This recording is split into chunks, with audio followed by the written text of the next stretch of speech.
And when you get the order off and you seek the love of a man over the love of God, like your heart's gonna crumble. Like, what is up, guys? My name is Sakila, and welcome back to Wonderfully Made in Christ. If you are new here, make sure you hit that subscribe button so that you don't miss out on a video every time one comes out for you. And if you end up enjoying this video, make sure you give it a big ol' thumbs up.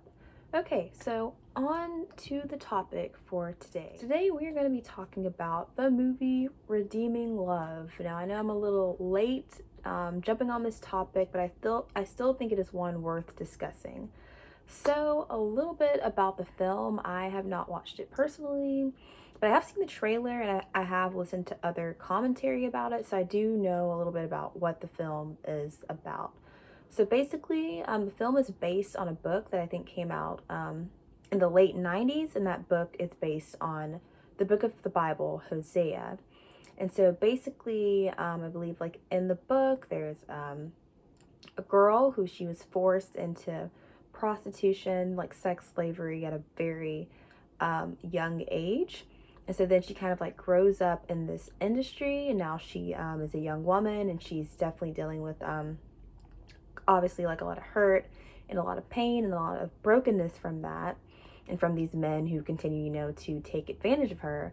But then this guy one day comes in, and he basically pursues her and loves her and treats her really well. And then later, they get married, and I think kind of live happily ever after from that. And basically, I believe like the whole idea of the movie is basically supposed to be like kind of like a picture of like the Lord's love for us. Even though like we are hurt and we are broken and we sin against him, he still chooses to love us back and to go back to us time and time again. So that sounds great, right? Like if someone like told me that, I'd be like, wow, this movie sounds awesome. Like, let me get my tickets like right now. However, I think the controversy comes up because of some things that are in the movie. So in the movie, from what I have been told or from what I've heard, it's pretty much very sexually explicit, you know? And so I think another thing that we have to take into account, like as believers, to my knowledge, when I was listening to the commentary that I was listening to, the people who are producing this film are not Christians. So we got to take that into account when we go out and we see movies like this, even though the film has kind of been being dubbed like a Christian film, because like faith, I think is something that is very much so presented throughout the film.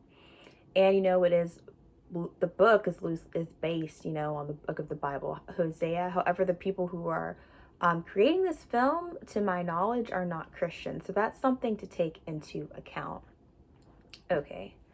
So I would say after, kind of analyzing what the movie's about, but also the specific, things that are in the movie, I have to say I am leaning more towards not watching the film, and I feel like personally this is one that I don't know if there's technically a right or wrong answer about should Christians watch the film, should Christians not watch the film. I feel like it all goes down to personal conviction. So my personal conviction for why I personally am not, don't plan anyway to watch the film is, for one, all the sexual content that is in it.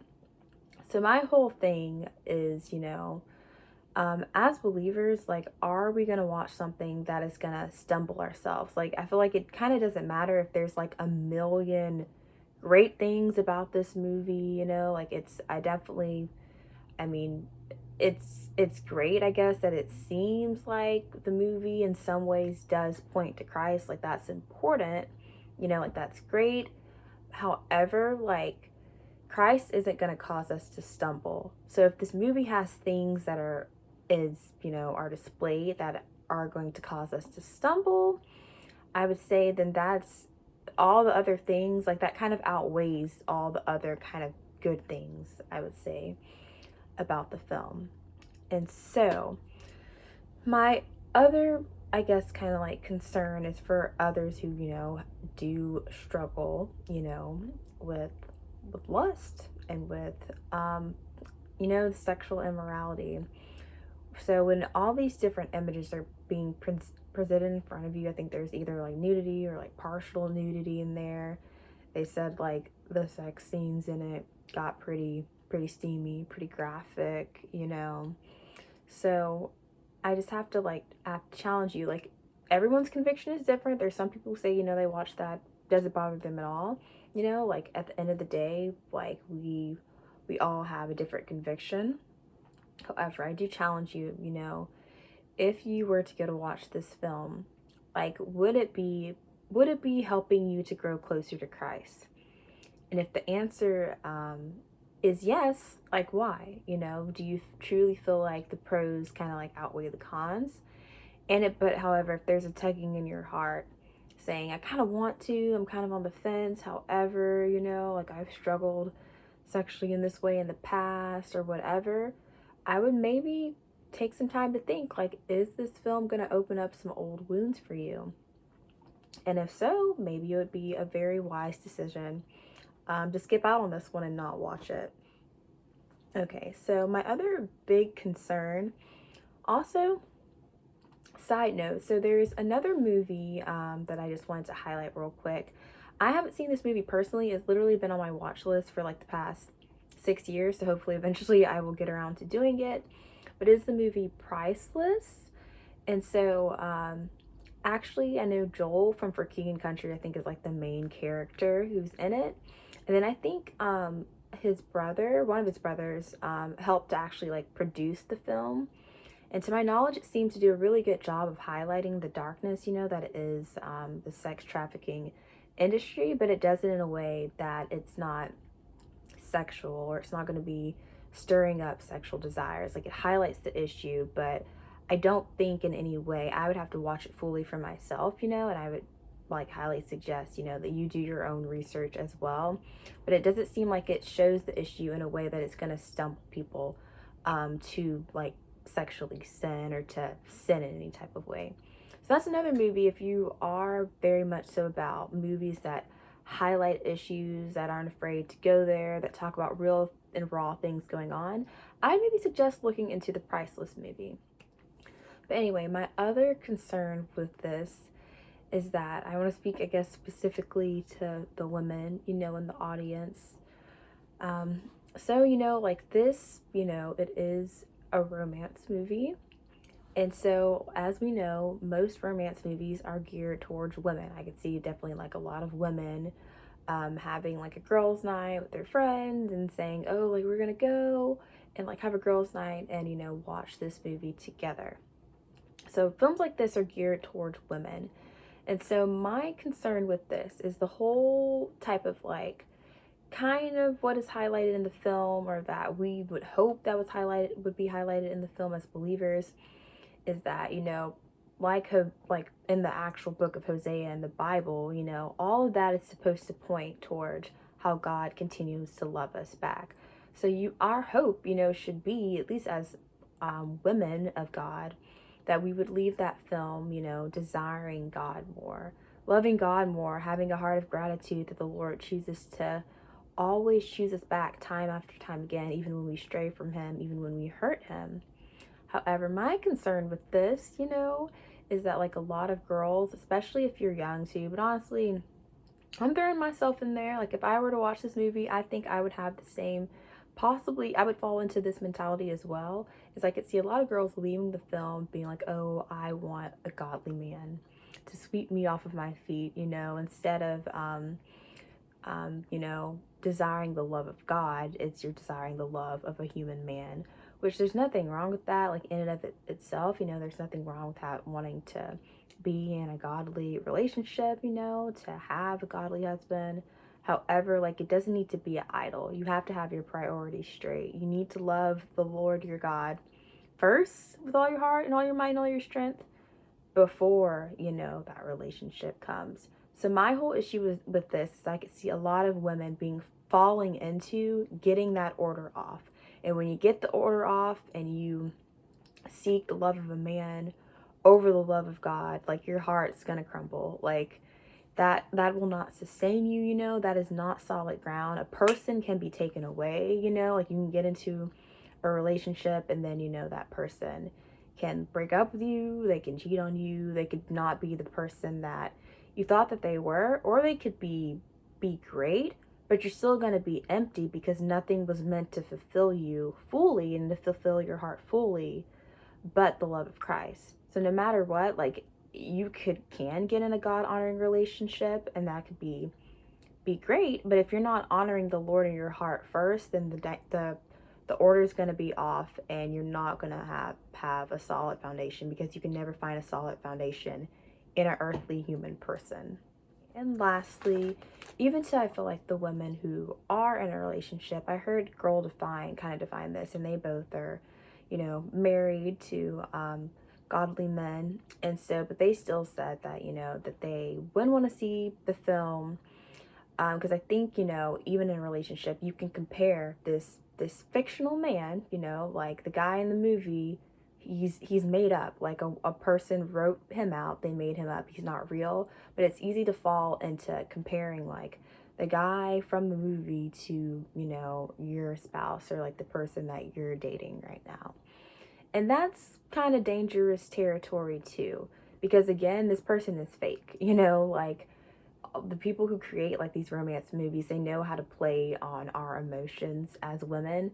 And so it's not healthy for you to like compare like the person that you're in a relationship with to someone who isn't real, who to someone who they made up, basically. So, you know, at the end of the day, you know, like your person, your spouse, the person you're dating is not going to be perfect ever, you know, but hopefully if like God really did present that person to you, hopefully they are still like a godly, God-fearing man. But however, like when you watch movies like this and you see like what seems to be like a perfect man, it's easy to get super hyper focused on your person's flaws. And we all have flaws. I have flaws, you have flaws, we all have flaws as human beings. And so it's easy to have like your person's good attributes that they truly do have in them, those to be overshadowed by something that's fake, something that's not real. And so that's, I guess, to all the people out there who are in relationships, another reason why some people or some in relationships don't want to see this movie. Okay, and lastly, I want to present y'all with one more movie recommendation that I really, really love, and it's called Amazing Love. So if after all this you're like, you know, I think I don't want to watch Redeeming Love anymore, I have another option for you, and it is called Amazing Love. And basically, it is also about the book of Hosea. So, it's basically they're telling the story of Hosea, you know, like how he's married to Gomer, but how his wife Gomer, who was originally, you know, a prostitute, is not faithful to him, and just basically his heart and what he goes through, like the pain that he goes through having this wife that he loves deeply, but who kind of like is not faithful to him and doesn't seem to love him back. And it's hard, like it's sad to watch, but I think it does a good job of showing, I guess, like the pain that Hosea like went through as like an earthly man. But also I feel like it does a good job of pointing back to the Lord, because that's, as followers of Christ, that's what we're about at the end of the day. And all that we do, we live unto the Lord. And so I think this movie does a really good job of pointing everything back with to the Lord and to God's love for us. And so another thing that's cool about this movie is it's also like a group of teenagers, right? So there's this couple, they take these kids on like a camping trip, and during the camping trip, they're all sitting around the campfire, and like the husband in the relationship is basically telling the kids the story of Hosea. So they're all like associated with like one church. And so while he's telling the story, like it'll cut away to like I guess like the story of Hosea like being presented, and then it'll go back to like the kids and like what's going on in their lives. So I thought that was really cool, like how they did that too. So ultimately, love that movie. Go watch it, and if you watch it, let me know how you liked it in the comments below. So anyway, guys, I hope you enjoyed this video. I hope it was encouraging and life-giving to you. At the end of the day, like, we all are entitled to our own opinions, and we all have different convictions. So, You know, ultimately, at the end of the day, we all live as Christians unto the Lord. We do not live unto each other. We live unto the Lord first. So, in all things, just, I guess, test the spirit. In all things, bring it to the Lord. And if you have peace about something, then like follow the peace that you feel like the Lord has given you. But if the Lord tugs on your heart and says, you know what, I'm not in this, I don't want you to do this or partake of this thing or whatever it is, I would strongly encourage that you listen to that tugging in the spirit. Anyway, guys, I love you. I hope you have a great, blessed, wonderful day. And until next time, remember that you're fearfully and wonderfully made. Bye, guys.